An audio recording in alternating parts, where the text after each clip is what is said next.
Coach Brown the whole way through. Yeah, I know. I know, Just being faithful, that's all, Yeah.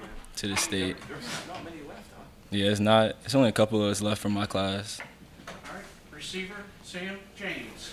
Sam, start with special teams. Obviously, you returned a few punts, kickoffs, whatever, at the end of last year, but now it seems to be a huge role for you. Did you do it in high school? Do you like it? Is it difficult to sort of relearn it? I did return kicks and punts in high school, but just being able to come back and do it again, it has gotten a lot harder because the kickers are obviously better than what I faced in high school. So my biggest thing was just tracking the ball off the punter's foot. I gotten a lot better at that throughout camp and throughout spring because I caught a lot during spring and stuff like that. But that being able to be in that role for me is just being able to show people that I'm more versatile. Like I can help a lot more on the field, especially on special teams with returning and stuff like that. So it's been fun for me, honestly, to be able to go out there, catch punts and return and stuff. So You're doing both. Are they different skill sets with punts and kickoffs? Sometimes you split those duties up. 100%. Like kickoffs is a lot easier because it's a straight line. Like you will see when the kicker kicks it's a straight line. It's end over end.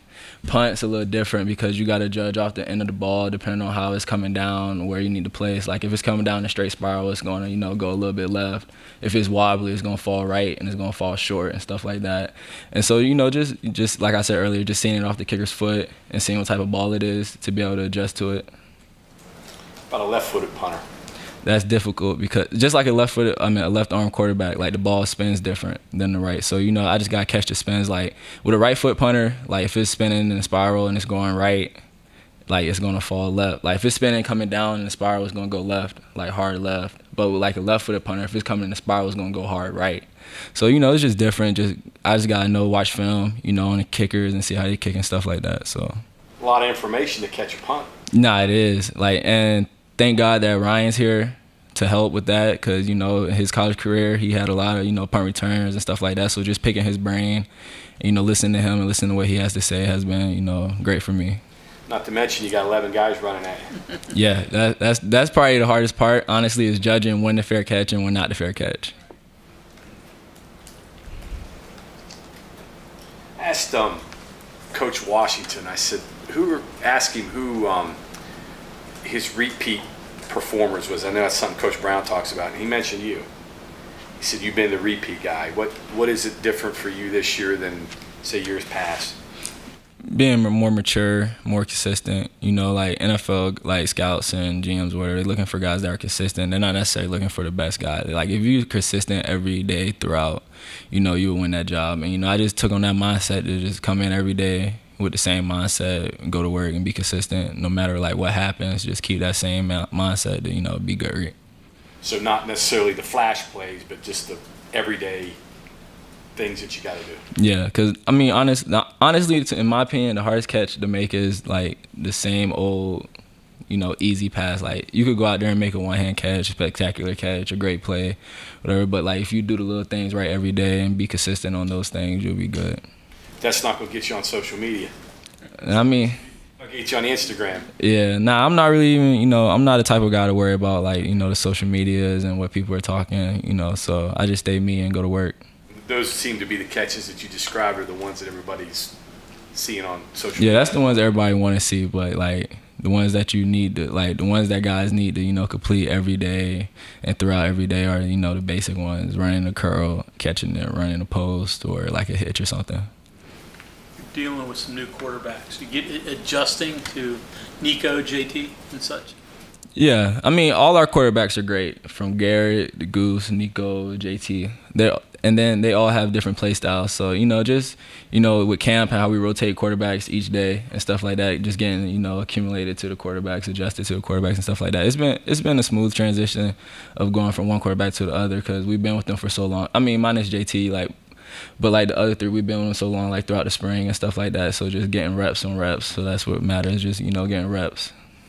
Get enough reps with JT over the summer to develop that chemistry you need? Yeah, 100%. We had a whole bunch of player practices, OTAs and stuff like that. And so just being out there, running routes, even though we wasn't going against the defense, but just running routes, working on time and connecting, knowing where he's going to throw it, how he's going to throw it and stuff like that. So it's been great. short stuff like meshes and hooks and all that. Tony said that a lot of vertical stuff in this offense for inside guys too. How does it differ from maybe what you were playing before inside or what people think an inside receiver does? Wait, can you say that last part again? Yeah, how does like the inside position in Graham's offense, the routes, especially the vertical stuff, how does that differ from maybe what you were doing before, what people might think of what a slot receiver does? I mean, a little last year we ran some deep routes and stuff like that, but like with Graham, being able to get that one-on-one with the safety or one-on-one with the nickel linebacker or a linebacker in general has been, beneficial because I'm a fast dude. A lot of slots are fast, so being able to get that matchup, with the linebackers has been great. Graham know how, he dials it up. I'm not gonna lie, he's a smart OC, and so he knows how to put players in certain spots to be successful. When you initially moved outside to inside, did you kind of, I'm not sure worry is the right word, but do you think you're going to miss some of the exciting outside vertical stuff because, like you said, inside's not the most exciting, right? Yeah, at first I thought, but then again, when Graham came, we started, going more down the field. And so, I mean, it really wasn't necessarily me missing the outside. It was just me, trying to get used to, being inside, more off coverage and stuff like that, not necessarily DBs in my face and get, free runs at safeties and linebackers. Talk a little bit about the relationship between you, Caden, and Bryce. I mean, that's quite a threesome you got working there. Yeah. Me and Bryce, basically, since KP got here, we took him under our wings as our young buck, and our relationship grew over the past 2 years, year and a half, and just being able to be out there, we could trust each other. Ball goes to one person, we know he's gonna make the play. We're always excited for each other, and that's probably the biggest thing, in football, really at the wideout position, because wideouts could necessarily be selfish because it's only one football, and but we got it down where we don't care who makes the play as long as the play's made. Expecting of the three of you this year? I mean, obviously there's high hopes for a passing game and a deep passing game, and scoring. How do you guys approach it? We personally feel like we're going to be the best in the conference, and honestly the best in the nation. We just got to keep working every day, being consistent. But with Bryce and KP, they're bigger guys. They're also fast. A lot of people don't think they're fast, but they got some wheels on them, and just being able to have that a triple threat.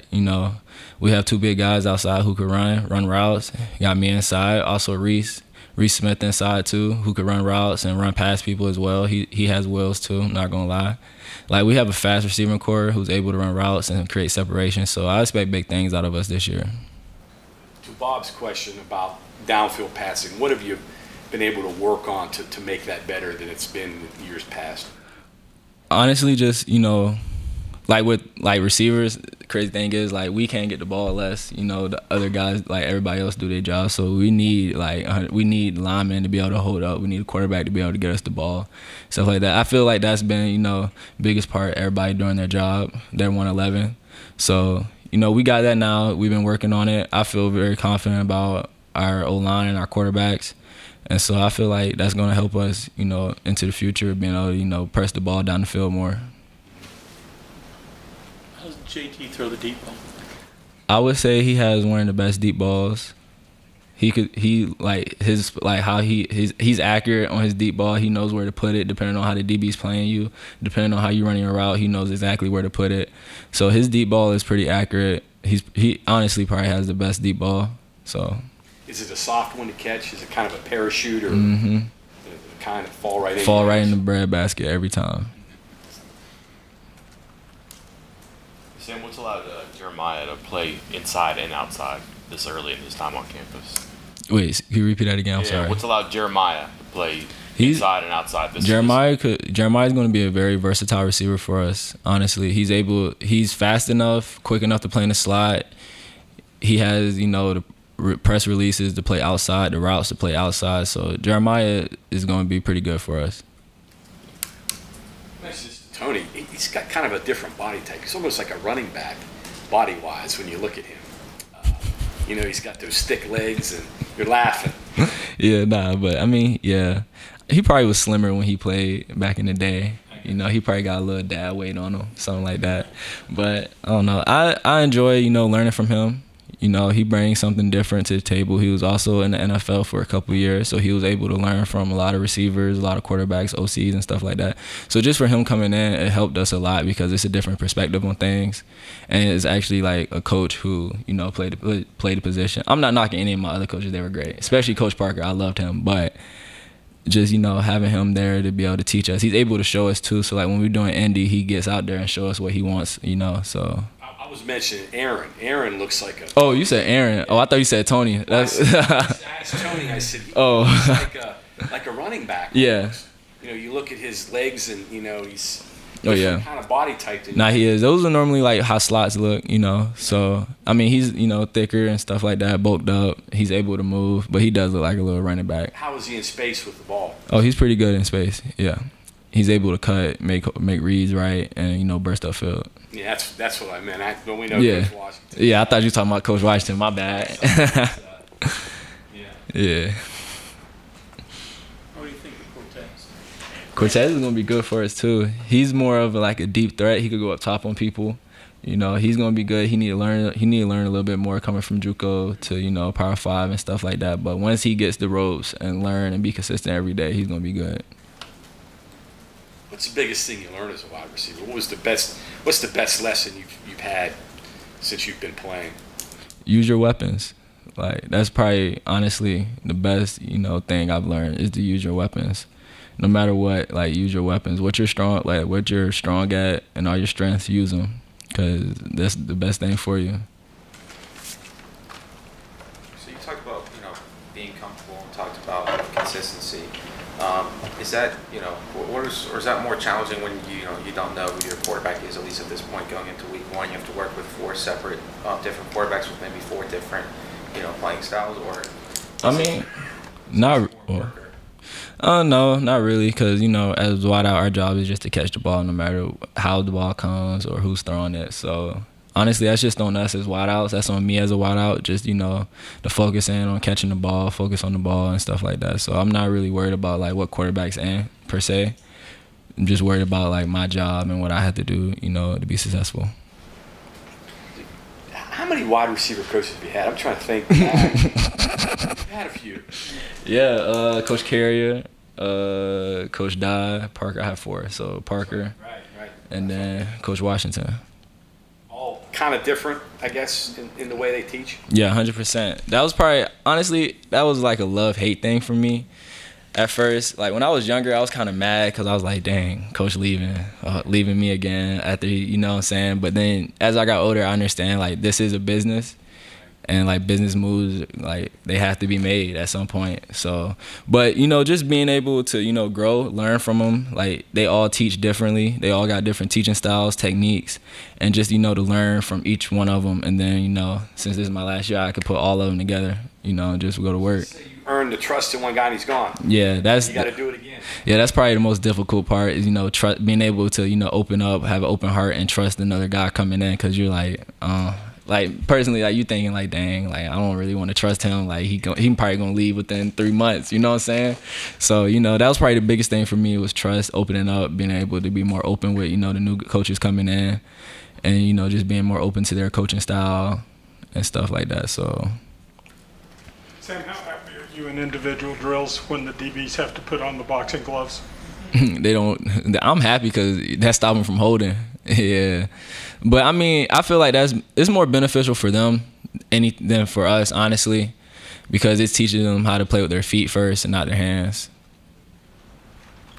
Okay, anything else for Sam? All right, thank you very much.